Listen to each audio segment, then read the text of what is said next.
presidente Lula reuniu hoje pela primeira vez no atual mandato o Conselhão, aquele grupo formado por representantes de diferentes setores da sociedade para a formulação de políticas públicas. Tem gigante do agro, produtor rural, tem representante dos grandes bancos do país, tem também ativistas, pessoal que representa movimentos sociais. E o Lula aproveitou essa reunião que tinha mais de 200 pessoas para, entre outros assuntos, criticar mais uma vez a taxa básica de juros, que teve a manutenção determinada pelo Copom em 13,75%. E é por isso que eu já quero chamar essa fala de Lula para a gente já jogar para o debate.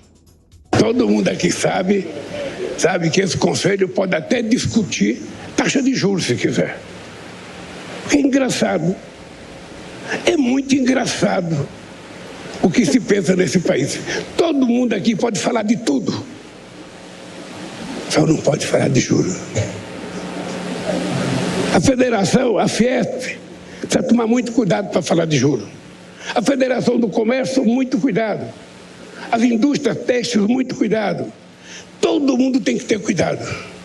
Ninguém fala de juros. Como se um homem sozinho pudesse saber mais do que a cabeça de 215 milhões de pessoas. Essa fala me chamou bastante atenção. Como se um homem sozinho pudesse saber mais que 215 milhões de pessoas.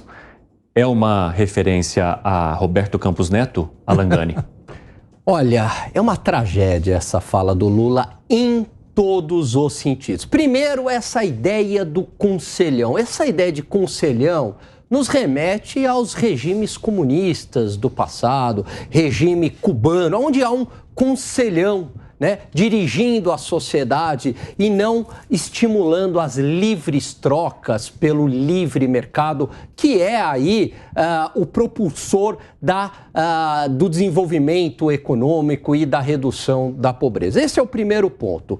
Segundo ponto em relação à fala do Lula, ele diz: se pode falar de absolutamente tudo nesse país, só não pode criticar o Banco Central. Mas é muita cara de pau. Porque a gente sabe alguns temas, e a audiência sabe, que são absolutamente proibidos e causam problemas na justiça, assassinatos de reputação, bloqueio de contas bancárias. A gente sabe quais são esses temas que a gente não pode entrar. Agora, criticar o Banco Central, ele critica todo dia. Não só ele critica, como ele pede a cabeça, como ele diz que vai demitir, como ele faz pressão, ele faz esse tipo de coisa, né? Detalhe, outra desinformação. Não depende só do presidente do Banco Central. Ou seja, não seria apenas um homem. Não, são 8 diretores, o Copom, Comitê de Política Monetária, composto por 8 diretores, mais ele também. Então são 9 votos. Então, como se a decisão fosse dele, de um autocrata. Não existe isso. A decisão são dos diretores do Banco Central. Então, é um desserviço à sociedade uma fala como essa. É muito interessante que na página do Banco Central, no local onde se explica o que é o Copom, tem uma frase bem no canto ali na parte superior, e ela estava em destaque ontem, que significa análise, um grupo que analisa dados e não datas. Estava assim ontem. E eu quero saber de você, Fábio Piperno, porque Alan Gani já fez aqui críticas ao presidente Lula em relação à forma como ele vem falando do Banco Central, mas também ao conselhão que, segundo ele, remeteria a ditaduras. Quero entender de você como é que você enxerga. Claro, boa tarde à nossa audiência. O conselhão, por exemplo, tem comunistas aí como Trabuco, do Bradesco, Rubens Ometo, fundador do Grupo Raizen, Dona Leila Pereira, presidente do Palmeiras e de instituições financeiras, né? Então, realmente, tem comunistas aí das mais diferentes matrizes. Era a Imagem, gigante do agro, também está. Sim, muitos do agro, da indústria, o presidente Robson Andrade, da Confederação Nacional da Indústria, grande comunista, está lá também. Veja, não é um órgão de regime comunista, não é um órgão que vá sugerir dirigismo estatal, mas sim um órgão de aconselhamento para consultas e tal. E do ponto de vista prático, obviamente não vai interferir em praticamente nada, a não ser oferecer consultoria no momento em que alguém procurar especialistas para serem ouvidos. Eles são especialistas em várias áreas, representam muitos setores, mas, obviamente, eles não têm cargo, eles não têm salário, não têm absolutamente nenhum vínculo formal. Eles fazem parte de um órgão consultivo que, enfim, o presidente, a autoridade, enfim, quem quiser vai lá e conversa, né? O que você está rindo, Gani?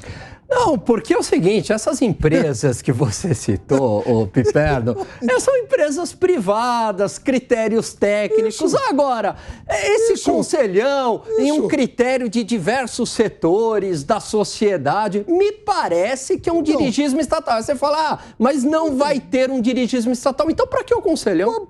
Então, exatamente. Então, para que o conselhão? Parece dirigismo estatal, mas não é, porque exatamente é um órgão. Olha, eu tenho uma dúvida sobre o setor, por exemplo, de açúcar e álcool. Então, você tem, por exemplo, o fundador do Grupo Rising, um multibilionário, né? Está sempre, enfim, frequentando listas aí da Forbes, das maiores empresas. Está lá. Então, um especialista, um expert. Agora, eu prefiro ter assessoria desses experts do que, por exemplo, do nosso Banco Central, pelo amor de Deus, né? E você, nosso Centrão, de que forma está pensando? Começamos agitados hoje, começamos agitados. Nos bastidores eu falo que o Segré é o nosso Centrão. Ele fica dividido aqui entre os dois, ó. A ironia do Piperno começou pegando pesado hoje, gostei. Mas vamos um pouquinho para trás. Sim. 2003, começa esse conselho, é inaugurado o conselho pelo exatamente. Por isso que é a primeira reunião do atual mandato. Isso. Até 2019, o Bolsonaro extinguiu o conselho, volta agora. No resultado obtido naquela época, 2003 e 2019, prévio às questões Lula 1, Lula 2, Dilma, etc., o resultado foi bom do ponto de vista do objetivo e permitiu para um Lula que na oratória e na retórica era muito melhor naquela época que agora, aproveitar uma questão de vento de cauda da economia internacional para mostrar resultados. Aumento do salário mínimo, Minha Casa Minha Vida, um monte de programas que poderiam mostrar como uma vitrine do que era esse governo. O mundo mudou e o Lula parece não ter visto que esse mundo mudou. Então, quando a gente toma esse conselho agora, o que é? São personalidades muito fortes dos setores. Sim, muito mesmo. Muito, muito. Mas, lógico, estão escutando o presidente da República que fala, criticando ao presidente do Banco Central. Era natural que batessem palmas. Eu duvido que muitos deles bateram palmas dizendo ele está certo, a culpa é do presidente do Banco Central. Mas justamente porque essa taxa de 13,75% estaria prejudicando as atividades de muitos daqueles que estão ali naquela reunião, hein, Segré? Eu não sei, eu não tenho uma colocação em relação a isso. Uma taxa de juros claramente atrapalha muito mais do que uma taxa de juros baixa. Sim. Mas o objetivo aqui, e me parece que o centro da discussão é assim, uma empresa qualquer que está com alguma dificuldade qualquer, contrata um técnico. Esse seria o caso. Qual é a empresa? Brasil tem um problema, alta inflação, o mundo todo está aumentando a taxa de juros, todos os países, e aí contrata o técnico, Campos Neto. Esse técnico Campos Neto tem o objetivo, colocar a inflação dentro da meta determinada por quem? Conselho Monetário Nacional, presidido pelo ministro Haddad, participando a ministra Tebet e também o Campos Neto, presidente do Banco Central. Então seria como que uma empresa contrata alguém com um objetivo claro e delimitado, aumenta a venda, aumenta o lucro, aumenta o que quiser. E quando ele está fazendo o trabalho para conseguir esse objetivo, os acionistas da empresa criticam ele porque está fazendo o que ele deveria fazer. É incoerente. E aí, agrega outra questão. Primeiro, não são 215 milhões de habitantes. O último censo deu 210 milhões de habitantes. E esses são detalhes que para um presidente não deveriam passar. Mas é uma questão de uma retórica que claramente busca culpar alguém pelas conquistas que não virão por um erro que não tem nada a ver com o Banco Central. Que tem a ver com o quê? Não temos política econômica definida, não temos uma política fiscal definida, a questão é arrecadar, arrecadar, arrecadar. E vou tomar um exemplo, eu gosto dos exemplos da empresa, porque o mundo privado tem muito vínculo com o público em várias questões. Uma empresa pode vender um monte de dinheiro, não necessariamente significa que ganhe dinheiro. A questão é, a gente pode fazer e discutir o que quiser, mas se não tem uma questão vinculada ao recurso fiscal, nós vamos ter problemas. E não vai existir nenhuma possibilidade de Campos Neto resolver esse problema. Porque hoje o único desejo do governo é arrecadar para gastar mais. E não é colocar as questões em caixa para dizer, olha, eu vou fazer a minha parte.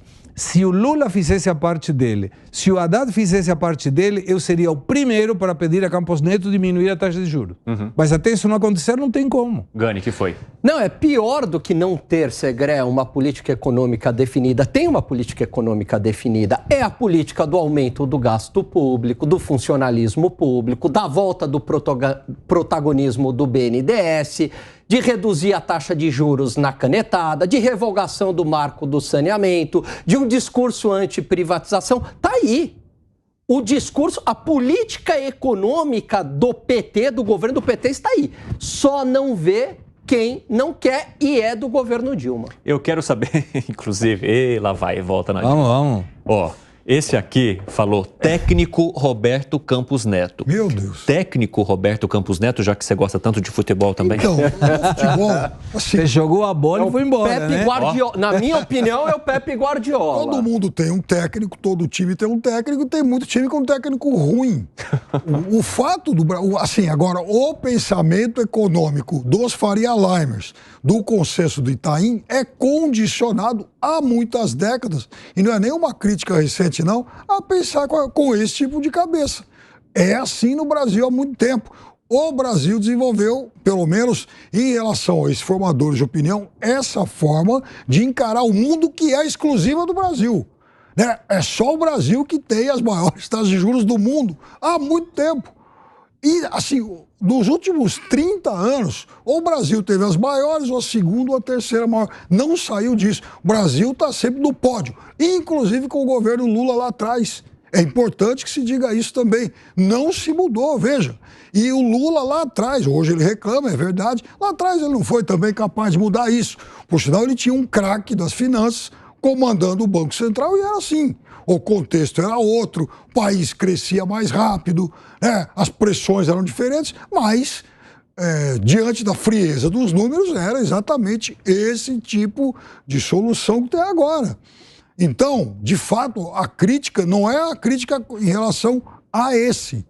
É que esse pega um momento diferente. Agora, por exemplo, o Segré citou o Conselho Monetário Nacional, que é quem define o fundamento. É verdade que o governo tem, inclusive, maioria de 2-1. Haddad e Tebet versus Roberto Campos. E não vai mexer. Até porque eles não são malucos de tentar mexer à força em algo que aí sim causaria uma total insegurança. Então, é óbvio que é menos danoso o presidente reclamar do que os dois ministros dele irem lá na canetada e mudar na marra. Agora, quem determinou, quem cometeu a barbeiragem lá atrás de definir esse centro da meta vigente, não foi esse governo, isso vem lá de trás. Já vem de alguns anos esse tipo de ficção, de miragem, de que o Brasil pode terminar, pode alcançar uma meta inflacionária de 3,25% ao ano. Vocês dois levantaram a mão, eu tenho mais falas para chamar, então um comentário rápido de cada um. Quando você pega a lista de taxa de juros do mundo, o país que tem a maior taxa de juros real positiva é o Brasil. Sim. A pior é a Argentina. Olha só como vai uma ponta uma e outra ponta outra. Mas a questão é, eu não consigo entender o discurso do Piperno indicando que o que fez Lula no primeiro mandato e no segundo, com Meirelles, que tecnicamente, concordo, brilhante, que mantinha uma taxa de juros real muito alta e que era a mesma questão de hoje, antes estava certo e agora está errado. Não, mas, Segré, nós falamos sobre isso, não era a mesma questão de hoje. A taxa era ruim, gente do governo criticava, o Zé Alencar, inclusive, era o porta-voz disso. O Lula não, porque delegava ao vice as críticas. Agora, era um momento também de economia mais... Então era mais aquecida do que hoje. Então havia também essa pressão inflacionária que hoje não tem. Fala, Gani.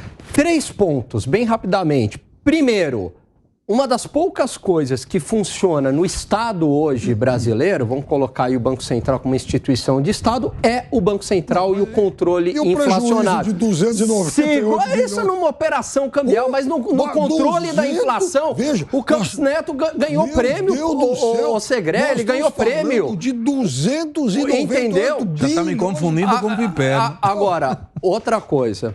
Outro ponto importante. Piperno, ó, Piperno, prazer, Piperno, Segre, Alan Gama. Taxa de juros elevada, o grande culpado, em parte, é quem? É o tamanho do Estado brasileiro. Eu concordo com o diagnóstico. As taxas de juros são muito elevadas no Brasil. Mas por quê? Porque esse Estado é muito grande. E por que a gente tem que ter meta de inflação maior se países da América Latina, países emergentes, como Colômbia, como Chile, como Peru, como México, giram ali em torno de 3,5%, 4%? Por que a gente tem que ser diferente? Por que aqui a régua tem que ser sempre mais baixa?